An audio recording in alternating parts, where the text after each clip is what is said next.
जय गुरुदेव।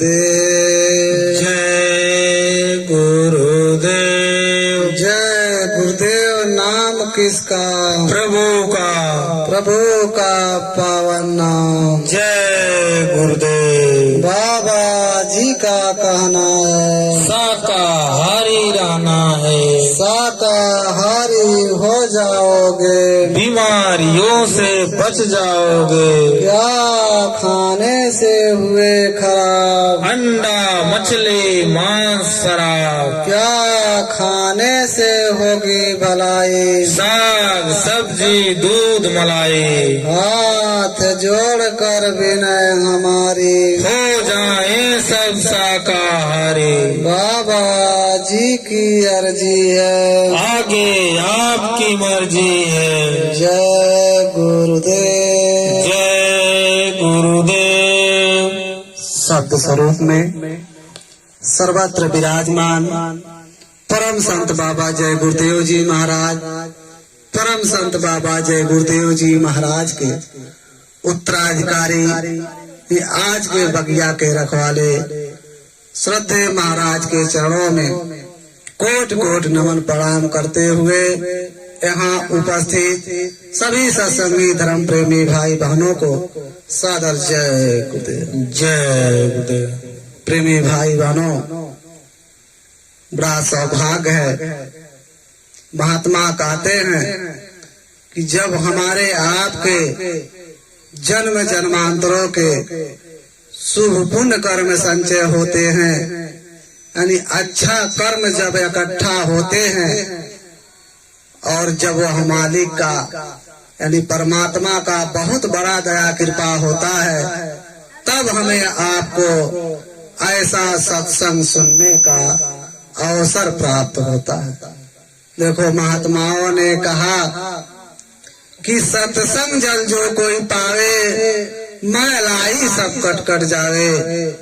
सत्संग ऐसा जल है जहाँ कौवा स्नान करता है और हंस बन करके बाहर निकलता है। ठीक उसी प्रकार से आज हमारे आपका जो मन है, जन्म जन्मांतरों से बुरे खोटे कर्मों के कारण ये मन मैला कुचैला हो चुका है, यानी हंस से कौवे के समान हो चुका है। जब तक हमारा आपका मन एक कौवे से हंस नहीं बनेगा, तब तक हम आप उस मालिक का, परमात्मा का भजन भक्ति ही नहीं कर सकते। महात्माओं ने कहा कि जैसे हम आप इस शरीर का मैल छुड़ाने के लिए ये बाहरी जल का प्रयोग करते हैं, यानी पानी का प्रयोग करते हैं, तब हमारा आपका ये शरीर का मैल छूटता है, तब हमारा आपका ये शरीर निर्मल और स्वच्छ हो जाता है। लेकिन जहाँ हमारी आपका ये जीवात्मा बैठा हुआ है, जहाँ मन बैठा हुआ है, वहाँ ये बाहरी जल जा ही नहीं सकता, तो उसकी सफाई कैसे होगी? तो महात्माओं ने किया का उस अंतर की सफाई करने के लिए यही सत्संग रूपी जल का बहाना बना। यही सत्संग रूपी जल है। जब ये सत्संग रूपी जल में हम आप अपने मन को नहलाएंगे, तब ये मन काले कौवे से हंस हो जाएगा। जब हंस हो जाएगा, तब ये मन हमारे आपके जीवात्मा के साथ, यानी प्राण के साथ मिल करके तब भगवान का दर्शन करेगा। यदि उसके पहले हम आप सोच लें कि ये मन को काले कौवा बना करके और सोच लें कि भगवान को प्राप्त कर लें, तो कदाप नहीं हो सकता।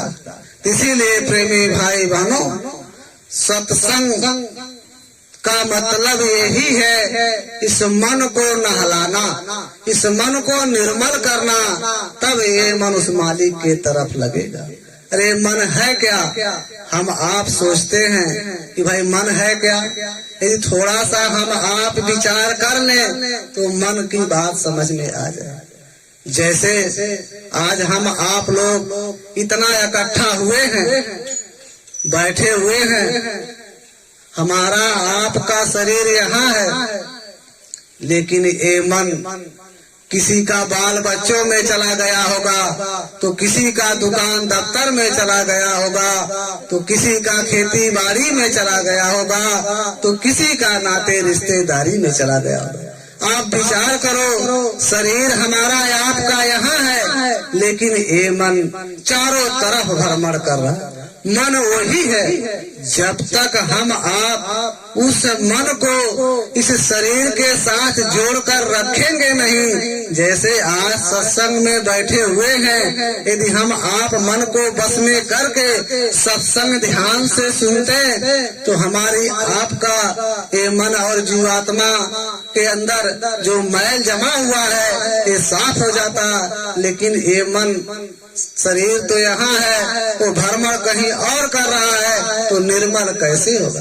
मन वही है, वही मन को जब हम आप निर्मल स्वच्छ कर लेंगे सत्संग के द्वारा, तब ये मन को जहाँ हम आप चाहेंगे वहाँ लगा देंगे, तब भजन भक्ति हो पाएगा।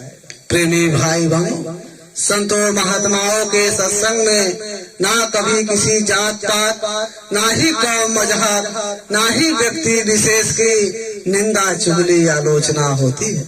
सत्संग ऐसे जानिए जिते एक है नाम बखान। सत्संग वह जगह है जहाँ केवल शब्द या नाम का प्रचार किया जाता है, यानी उस मालिक से मिलने का, भगवान से मिलने का हमारे आप के अंदर प्रेम और प्यार पैदा किया जाता है। इसीलिए संतों महात्माओं के सत्संग में ना कभी किसी जात पात, ना ही कौम मजहब, ना ही व्यक्ति विशेष की निंदा चुगली आलोचना होती है। अरे हम आप विचार करें, जब हम आप इस संसार में पैदा हुए, ना तो कोई जात बिरादरी लेकर के आए, ना ही कोई कौम मजहब लेकर के आए, ना ही कोई अपना नाम लेकर के आया। जब हम आप इस संसार में पैदा हुए, उसके बाद उस परमात्मा ने हमारे आप के अंदर वो 3 औजारें बख्शी, जिन्हें महात्माओं ने बताया मन चित्त बुद्धि। एक जीवात्मा, इसको लेकर के 4 हो गई, लेकिन इस शरीर में पहले जीवात्मा आती है, बाकी 3 उस मालिक के पास रहता है। लेकिन जब बच्चा कुछ बड़ा होता है, तब वो 3 औजारें बख्श देते हैं, मन चित्त बुद्धि को। तब हमारे आप के अंदर चेतना आ जाती है, तब हमारा आपका नाम पड़ जाता है, कर्म के अनुसार जातियां बन जाती है। फिर हम आप धीरे धीरे इस दुनिया में फैलाव करते चले जाते हैं। अरे हमने बाल बच्चे बना लिया, नाते रिश्तेदार बना लिया, सगे संबंधी बना लिया, कुटुंब परिवार वाले बना लिया, और इससे ज्यादा हमने जमीन जायदाद हासिल कर लिया, रुपया पैसा इकट्ठा कर लिया, महल अटारी बंगले गाड़ी बना लिया, यानी सब कुछ इकट्ठा कर लिया, और इन्हें अपना समझ करके हम आप यहीं बैठ गए।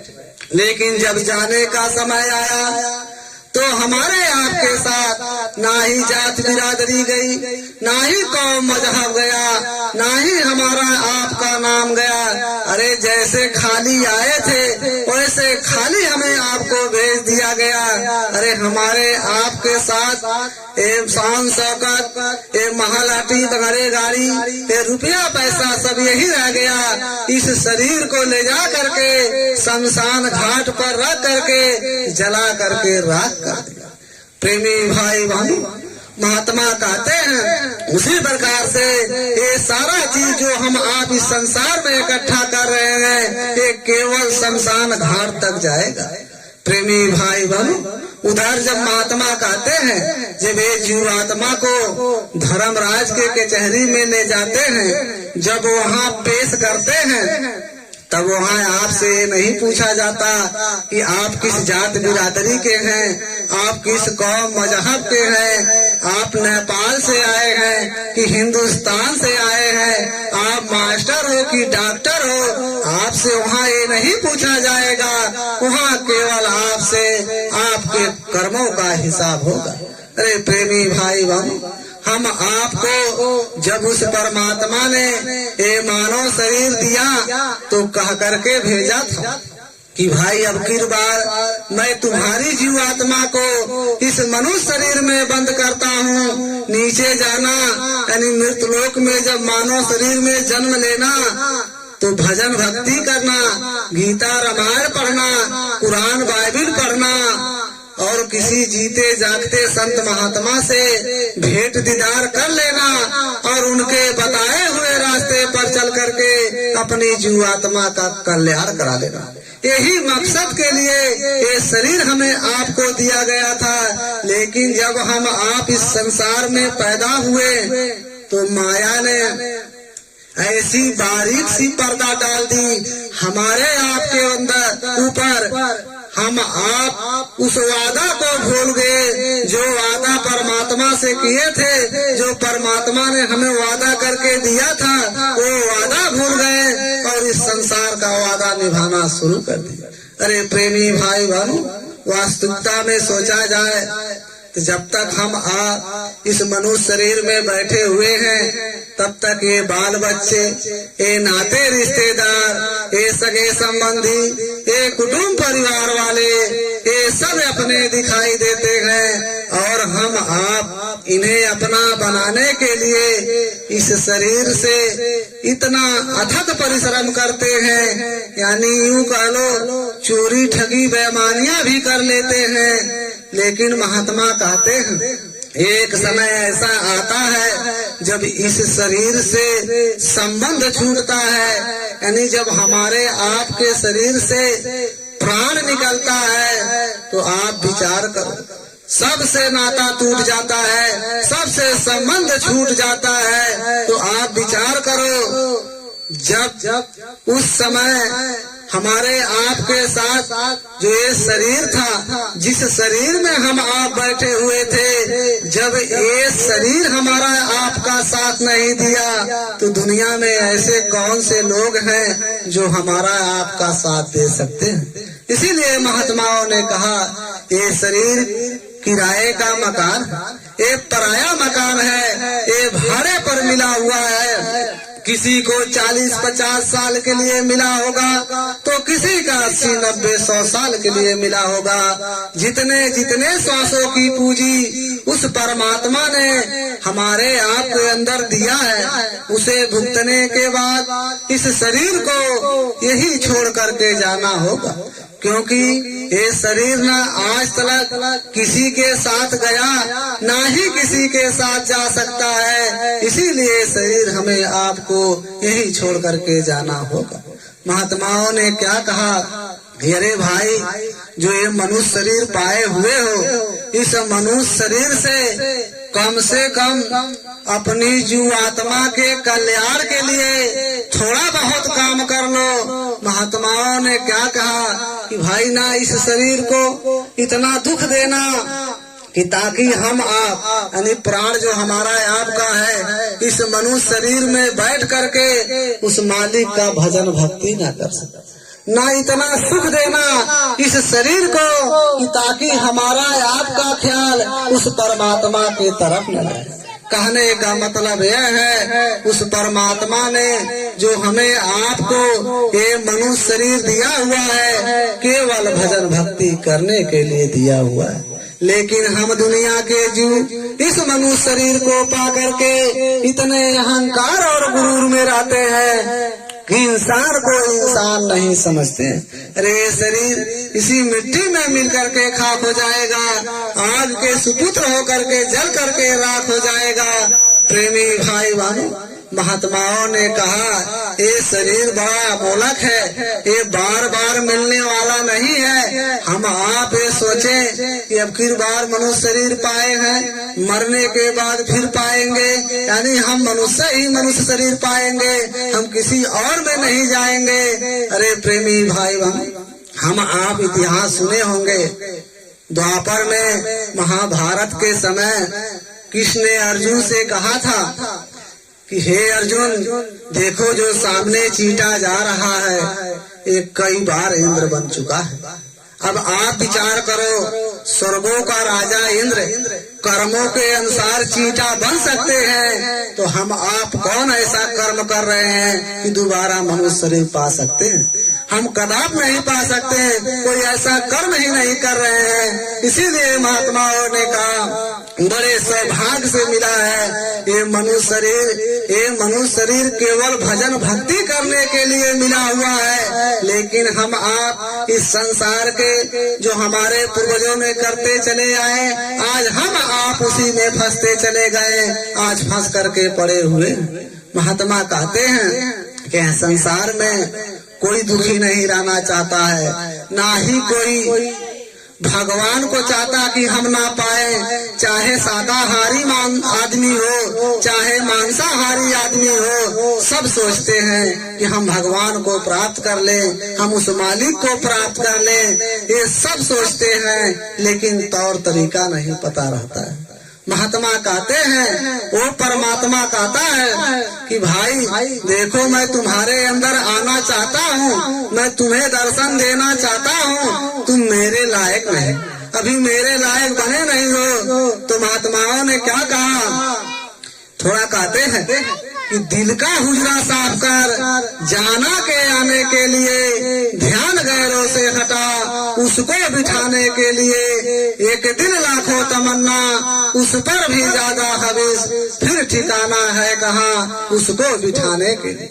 कहने का मतलब दिल का हुजरा साफ कर, यानी जिसके जो शरीर में जहाँ हमारा आपका प्राण बैठा हुआ है, इसके अंदर जो हम आप बुरे खोटे कर्मों का आवरण चढ़ा चुके हैं, जो अंडा मांस मछली शराब जो डाल चुके हैं, इसको हम आप खराब कर दिए हैं। तो महात्मा कहते हैं, वो परमात्मा कह रहे हैं कि भाई यदि मुझे अपने अंदर बैठाना चाहते हो तो अपने अंदर की सफाई करो। इन हुजरा का मतलब शरीर की सफाई करो, जो हमारे आपके अंदर एक मांस मछली अंडा शराब का जो आवरण लगा हुआ है, जो अंदर बैठा हुआ है, इसको हटा लो, तब मैं बैठूंगा। यदि नहीं हटाओगे तो मैं बैठने वाला नहीं। तो आज विचार करो, हम आप मांस मछली अंडा शराब खा करके और अगरबत्ती लगाए भगवान के पास, तो भगवान बैठेगा कैसे? पहले हुजरा को साफ करो, इसकी सफाई कर दो, वो मालिक स्वयं बैठे। ध्यान गैरों से हटा, उसको बिठाने के लिए। प्रेमी भाई भाई, आज जो हमारा आपका ध्यान जितना संसार में फैला हुआ है, उसका यदि हम थोड़ा बहुत ध्यान उस मालिक के तरफ लगाए होते, तो आज हम आप इस संसार में भी सुखी रहते, और जो मरने के बाद जब जाते तो वहाँ भी सुखी रहते। लेकिन जितना हमारा आपका ध्यान ख्याल है सारा इस संसार में लगा करके बैठे हुए हैं, उस भगवान को ऊपर ध्यान ख्याल को छोड़ दिए हैं। इसीलिए महात्माओं ने कहा कि ध्यान गैरों से हटा, उसको बिठाने के लिए, यानी संसार से ध्यान को कमजोर करो और उस मालिक की तरफ ध्यान रखो। एक दिल लाखों तमन्ना, उस पर भी ज्यादा हवीस, फिर ठिकाना है कहाँ उसको बिठाने के लिए। ये मन एक है, हर इंसान के अंदर एक ही मन है। अरे चाहे भजन भक्ति में लगा दो, चाहे दुनिया के कारोबार में लगा दो। जो दुनिया के कारोबार में लगा देंगे उनसे भक्ति छूट जाएगा, लेकिन जो भक्ति में लगा देंगे वो दुनिया का थोड़ा कारोबार कम हो जाएगा, तो हमारा लोक भी अच्छा हो जाएगा और परलोक भी अच्छा हो जाएगा। प्रेमी भाई बहनों, ये जो मन है ये मन इतना तमन्ना लेकर के बैठा हुआ है, इतना ख्वाहिशें लेकर के बैठा हुआ है। आज हमारा आपका आयु 100 बरस का है, बिरला कोई 100 बरस बच पाएगा, नहीं 60, 70, 80 में सब चले जाएंगे। लेकिन जो कलयुग का आयु 100 बरस का है, 100 वर्ष के आयु में यदि इसको बढ़ा करके 1000 वर्ष कर दिया जाए, 1 लाख वर्ष कर दिया जाए, उस भगवान ने कर दे, तो हमारा आपका तापर भी ये इच्छा ख्वाहिशें नहीं पूरा होगी। ये मन इतना तमन्ना लेकर के बैठा हुआ है, तो इसको भी कम करने की जरूरत है। तो महात्माओं ने कहा ये जो हमारा आपका मन है, ये मन करता क्या है, जिससे हम आप व्यवहार करते हैं उसी से हम आप लगाव कर बैठते हैं। जहाँ व्यवहार होता है, जब लगाव हो जाता है, उससे मोह ममता पैदा हो जाता है। जैसे हमारे आपके घर में कोई टूटा फूटा बर्तन हो, चाहे कुर्सी हो, चाहे टेबल हो, चाहे बेंच हो, यदि कोई दूसरा बिना बताए ले जाए तो आपके अंदर क्रोध पैदा हो जाए, क्योंकि उसे लगाव हो गया है। ये हमारा टेबल है, ये कुर्सी हमारा है, वो लगाव के कारण कोई अनजाने में लेकर चला गया बिना बताए, तो हम आप गुस्सा में पड़ जाते हैं, तो हम आप दुखी हो जाते हैं। तो महात्मा कहते हैं ये जो मन जिससे लगाव करता है उससे मोह ममता कर बैठता है, उसी मोह ममता के कारण आज हम आप इस संसार में दुखी हैं। प्रेमी भाई बहनों, कैसे थोड़ा आप विचार कीजिएगा। जैसे अपना लड़का बीमार हो जाए तो रात भर मन घबराता है, कहाँ ले जाऊं, किस डॉक्टर के पास ले जाऊं। लेकिन बाहर भूकंप और भूचाल आ जाए, कितने के बच्चे दब करके मर जाए, लेकिन ये मन भर में रत्ती भर फर्क नहीं पड़ता है। ये मन क्या कहता है, कोई और मरा होगा। अपनी औरत बीमार हो जाए तो रात भर मन दौड़ेगा, कहाँ ले जाऊं। लेकिन पड़ोसियों में चाहे कितने के जनाजे निकल जाए तो मन में रत्ती भर फर्क नहीं पड़ेगा। यही मन कहेगा ठीक है कोई मरा होगा, सुबह होगा तब चलेंगे, भेंट दीदार करेंगे, देखेंगे। बताओ, जिससे लगाव नहीं है उससे मोह ममता नहीं है, और जिससे मोह ममता नहीं है उससे हम आप दुखी नहीं है। लेकिन लड़के और औरत से लगाव है तो मन भी दुखी रहता है और हम आप रात दिन घबराए रहते हैं। लेकिन महात्मा कहते हैं यहाँ ना कोई अपना है ना कोई पराया है। यदि यहाँ अपना पराया कर लेंगे तो संसार में दुखी रहेंगे। लेकिन यदि सबको अपना, ना कोई अपना है ना पराया है, यदि ये सोच करके इस संसार में रहे तो हम आप सुखी रहते और रह जाएंगे। महात्मा क्या कहते हैं, जैसे एक स्टेज पर सभी कलाकार आकर के अपना अपना पाठ अदा करते हैं, हम आप नाच प्रोग्राम देखते हैं। नाच प्रोग्राम में कलाकार आकर के स्टेज पे सब कलाकारी दिखाते हैं। ठीक उसी प्रकार से ये दुनिया बहुत बड़ी स्टेज है। अरे कोई पति का पाठ अदा कर रहा है तो कोई पत्नी का पाठ अदा कर रहा है, तो कोई बाल बच्चों का किरदार निभा रहा है। हम आप पाठ अदा करते करते ये भूल जाते हैं कि ये कर्मों का लेन देन है। जहाँ कर्मों का लेन देन पूरा हुआ वहाँ हम आप, अरे बाप का पहले पूरा होगा तो बेटा से पहले बाप चला जाएगा, यदि बेटा का पहले पूरा होगा तो बाप के सामने बेटा चला जाएगा। जिसका लेन देन जिस समय पूरा होगा उसी समय शरीर छोड़ करके वो चला जाएगा। लेकिन हम आप यही पाठ अदा करते करते ये मन लगाव कर बैठता है, उनसे मोह ममता कर बैठता है, और उसी मोह ममता के कारण हम आप संसार में दुखी रह जाते हैं। क्योंकि हम आप यदि यही सोचने लिए होते कि ना यहाँ कोई अपना है ना कोई पराया है तो संसार में दुखी नहीं रहते। लेकिन भूल बस ये मोह ममता मन कर बैठता है, उसी अनुसार दुखी रहते हैं। लेकिन महात्मा कहते हैं कि यही मोह ममता जो संसार में हम आप लगाए हुए हैं, जो फैलाए हुए हैं, यदि थोड़ा सा कम करके उस भगवान के तरफ लगा दें तो लोक भी अच्छा बन जाएगा, परलोक भी अच्छा बन जाएगा। तो महात्मा कहते हैं कि भाई यहाँ से कुछ ध्यान और ख्याल कम करो और उस मालिक के तरफ लगा दो। लोग कुछ कहते हैं कि भाई हम भगवान को प्राप्त करना चाहेंगे तो क्या जरूरत है संत महात्मा की खोजने की? बहुत ऐसी उपाय है, भजन भक्ति कर लेंगे, गीता रामायण पढ़ लेंगे, हम उस मालिक को प्राप्त कर लेंगे। अरे प्रेमी भाई भाई, आज तक इतिहास है, कोई बिना गुरु का उस मालिक को नहीं प्राप्त कर पाया है। आप लोग इतिहास सुने होंगे, 5 वर्ष का बालक ध्रुव जब उनके मन में आया उस भगवान का दर्शन करने के लिए, तो अपना घर छोड़ करके जंगल में चले गए दर्शन के लिए। जब जंगल में गए तो उस समय विष्णु भगवान जो लक्ष्मी जी थी, तो लक्ष्मी जी बोली विष्णु भगवान से कि देखो 5 वर्ष का अबोध बालक जंगल में आपके तलाश में घूम रहा है, जाओ दर्शन दे दो, जल्दी दे दो, बच्चा कहीं चोट पटक लग जाएगा, बाघ भालू खा लेंगे। तो विष्णु भगवान ने जवाब कहा दिए कि देखो चाहे 5 वर्ष का बच्चा हो, चाहे 100 वर्ष का बूढ़ा हो, यहाँ का विधान है, यदि मुझे वो प्राप्त करना चाहता है तो गुरु का खोज कर ले और गुरु के बताए हुए रास्ते पर चल पड़े तो मेरा दर्शन कर सकते हैं। जब ये बात लक्ष्मी माता जी सुनी, तब नारद जी को बुलाई और नारद जी को कही कि जाओ देखो 5 वर्ष का बच्चा उस जंगल में विष्णु भगवान के तलाश में विचर रहा है, जाओ फौरन उनको रास्ता दो। नारद जी आए और बच्चा से पूछने लगे कि बच्चा तुम यहाँ क्यों घूम रहे हो? तब वो 5 वर्ष का बाल ध्रुव ने कहा कि मुझे उस मालिक को प्राप्त करना है, विष्णु भगवान का दर्शन करना है। जब नारद जी बोले कि अभी अबोध बालक हो, 5 वर्ष का हो, जब बड़ा होना तब भगवान का भजन करना, भाग जाओ चले जाओ घर, और जब बड़े हो जाना तब आना, अभी बाघ भालू है खा लेंगे।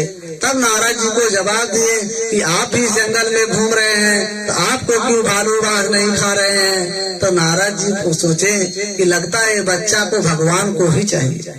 तब नारद जी उस समय 5 वर्ष के बाल ध्रुव को नाम का मंत्र दिए, जो उस समय नाम की जाप चलता था, जो जगाया हुआ नाम था, वो नाम जब दिए तो 5 वर्ष का बाल ध्रुव जो नाम की कमाई किए, वो मंत्र का जब जाप किए तब विष्णु दौड़े चले आए और 5 वर्ष के बाल ध्रुव को दर्शन दिए। तो आप विचार करो, जब 5 वर्ष को बच्चा को गुरु की तलाश करना पड़ा, तो हम आप 60, 70, 20, 25, 40 वर्ष की उम्र में है, तो हम आप कैसे बिना गुरु का उस मालिक को प्राप्त कर सकते हैं? तो प्रेमी भाई बहनों, गुरु करने की जरूरत है। आप ऐसे गुरु की तलाश कर लीजिए जो आपको इसी मनुष्य शरीर में जीते ही उस मालिक का दर्शन करा दे, भगवान का दर्शन करा दे, देवी देवताओं का दर्शन करा दे। ऐसे गुरु का तलाश करना। प्रेमी भाई बहनों, हम यही कहते हुए अपने वाणी को विराम देंगे और वक्ता आए हैं आपको संदेशा देंगे, बातें बताएंगे, आप लोग सुनकर के ही जाइएगा, क्योंकि समय ज्यादा है नहीं, इसीलिए हम अपने वाणी को विराम करेंगे। यदि हमारे कहने में गलती हुआ होगा तो एक छोटा सा बच्चा समझ करके माफ कर दीजिएगा। बोलो जय गुरुदेव। जय गुरुदेव।